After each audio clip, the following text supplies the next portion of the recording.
Hello, thrivers.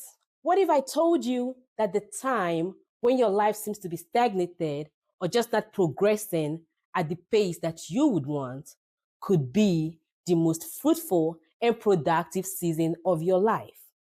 So, in today's discussion, we will center around the question: how do I turn the standstill or slow paced periods in my life into periods of flourishing and fulfillment? Well, first, you need to develop the right mindset.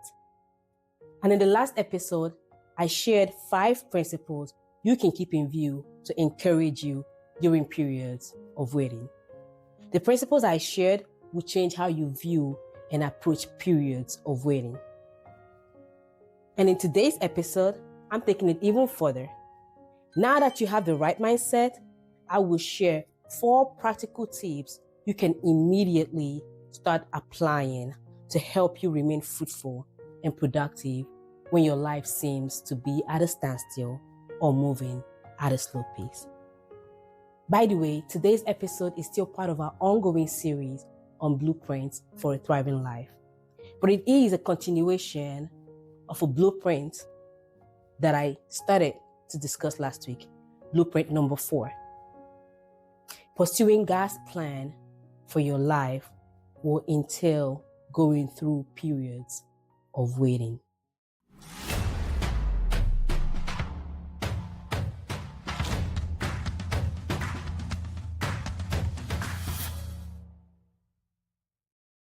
How can I flourish and find fulfillment during periods of stagnation or delays in my life?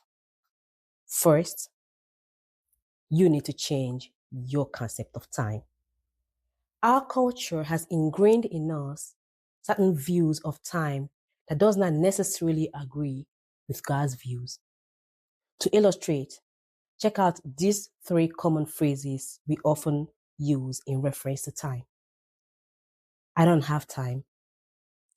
How are you spending your time? You are wasting my time. 3 main things are obvious as we evaluate these phrases. We view time as a commodity. I can spend it, I can waste it, I don't have it. These are the same phrases that we would use in regards to, say, money, another commodity. I can spend money, I can waste money, or I don't have money. It's no wonder we say time is money. They are both commodities, but they are scarce commodities in that we only have a limited supply of them. Some of us more than others. And this is why I can say, you're wasting my time. You're not wasting my time. Also, these phrases connotes that we feel a sense of authority and entitlement over time. Because my time belongs to me. Therefore, I decide how I allocate it. I decide how much is too much or not enough. Clearly, some of these views are based on the realities of life. For example, we only get 24 hours in a day. So time is limited, which then means that we have to do as much as possible within any given stretch of time.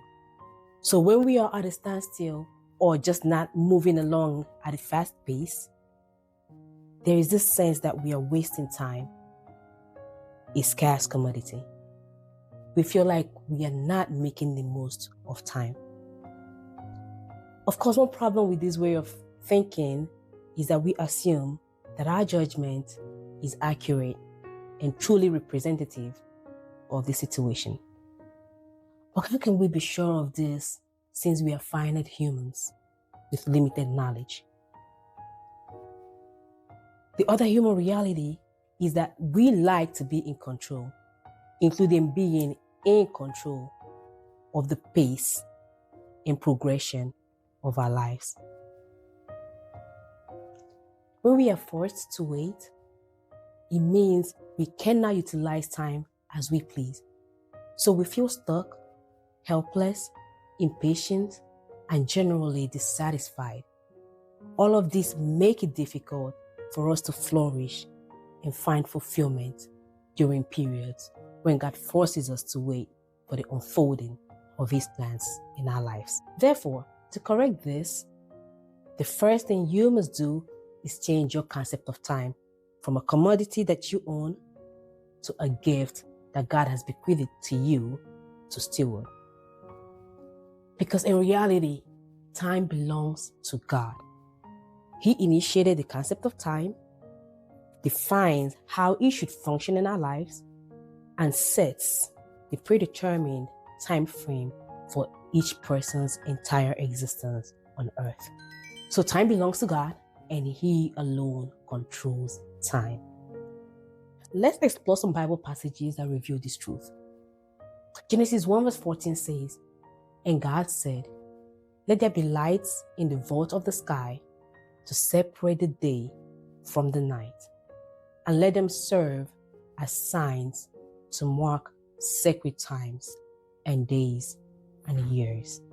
This passage essentially shows us how the sandwich was made, and it reveals that God initiated the concept of time and established its functions. The psalmist in Psalm chapter 74 says this about God: "The days is yours, and yours also the night. You established the sun and moon. It was you who set all the boundaries of the earth, and you made both summer and winter." Now remember that the book of Psalms is considered a poetry, which means that the authors will sometimes use literary tools to make their points.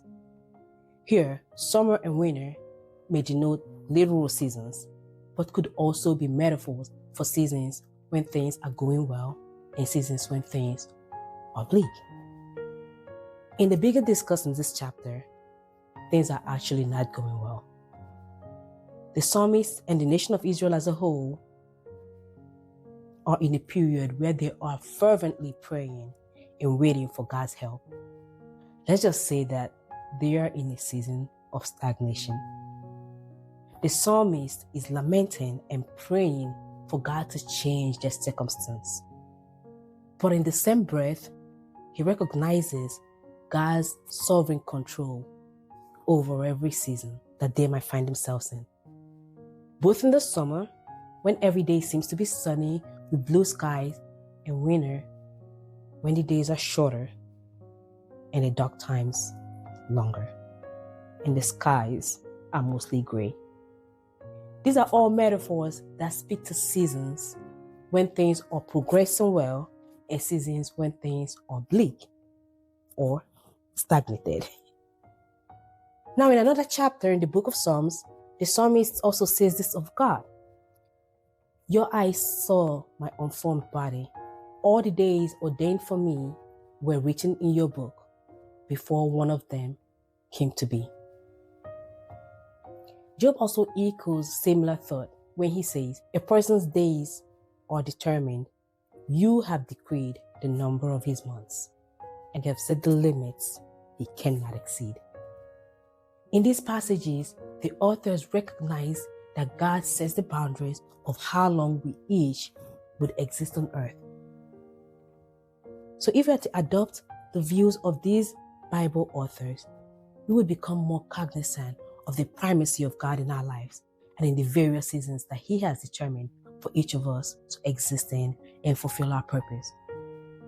Then we can begin to view time as the gift and blessing that it should be, instead of a commodity that we control. We then also learn to become good stewards of the time God has given us rather than asserting ownership. Being a good steward of something means preserving the intent of the real owner and managing it in line with the owner's visions and ideas. This way of viewing time will free you to enjoy time while also maximizing time. Because when you're in God's timing, you're not running behind. You are exactly where you need to be. Even when it seems that things are not progressing at a fast pace, or that you're even at a standstill, you're still exactly where you need to be. You are being fruitful and you are making the most of time. This is the most important key to enjoying times when your life seems stagnated and also being productive during this time rather than succumbing to pressure or falling into depression. Here are additional ways you can spend this time to make the most of it and remain fruitful in it. Seek God's wisdom on how you should exist and function in this time. In the last episode, I shared various ways God uses our times of waiting to make great impacts in our lives. So God may have designed your periods of stagnation in order to bring about some of these impacts that I shared in the last episode. For example, He could be using it to position you, to prepare you, or to move you forward in a specific plan or purpose He has designed. He does not always tell us exactly what He is accomplishing in those moments, but He can give us wisdom and directions on what to do during these periods or what not to do, especially if we are trying to circumvent His plan and therefore foil what He is trying to accomplish during these periods of waiting. Number 3, don't treat your waiting periods as a bus stop. When you're at a bus stop, you are literally sitting and waiting for the right bus to take you to the next thing. This is part of the reason why waiting times begin to feel like idle or wasted times. In fact, when we are waiting in this way, we can easily fall into the temptation to hop on whatever bus shows up. Never mind that it might not be the right bus, and it might even take us straight to hell. God has put you on a scenic route, so spend some time and enjoy the views. Are there delights or silver linings that are right there in your face, but you are not able to see them because you're too anxious to get to the next thing? Perhaps it's time to open your eyes to see these delights. Enrich the time, plant things, cultivate them, and invest yourself in the time. Never mind that you might not even be around to see the things that you planted sprout and bear fruits. Others following behind will. This way, your waiting period does not only enrich you, but it also enriches others. Number 4, be intentional about practicing gratitude. It's so easy to see all the things you want but don't have. And the truth of the matter is, as soon as you get whatever it is that you are hoping for or that you are pursuing, you'll be ready for the next thing. That's just human nature. We don't take enough time to savor the good things we strive so much to accomplish. So this may be a good time to turn back to those past accomplishments and victories and blessings you never properly celebrated, and recognize them and celebrate them. When God brought the Israelites out of Egypt, He instructed them to remember and to recall the story of His deliverance over and over to their children. On the night before Jesus was betrayed, while He was observing the Last Supper with His disciples, He instructed them to observe these sacraments often in remembrance of Him, knowing that He would shortly go through crucifixion, resurrection, and finally ascend to heaven. Recalling past victories of how God has showed up in your life in the past will fill you with renewed hope and motivation. Also, the things that you recall over and over eventually becomes your identity. When you recall God's past activities in your life, it shapes you into a person who lives in gratitude. It increases your trust in God, and it helps you to be content while you contend. I would love to hear your thoughts and ideas. Are you currently experiencing a period of stagnation or slower pace in some aspect of your life? Perhaps in your professional life, or in your relationship, or in some other aspect of your personal life? What are some endeavors you've engaged in to help you persist well without giving up and also find fulfillment in this period? Which of the ideas that we discussed today would you like to incorporate into your time of stagnation? What can you put in place to help you find delight in this season? Enrich the time and remind yourself of God's preeminence in every season. And how does our discussion impact your concept of time? Please comment below and let me know. I hope that you've been blessed today, and if so, be sure to subscribe to our channel for more insights to help you grow in your relationship with God and thrive in all aspects of your life. Thank you for joining me today. See you again soon.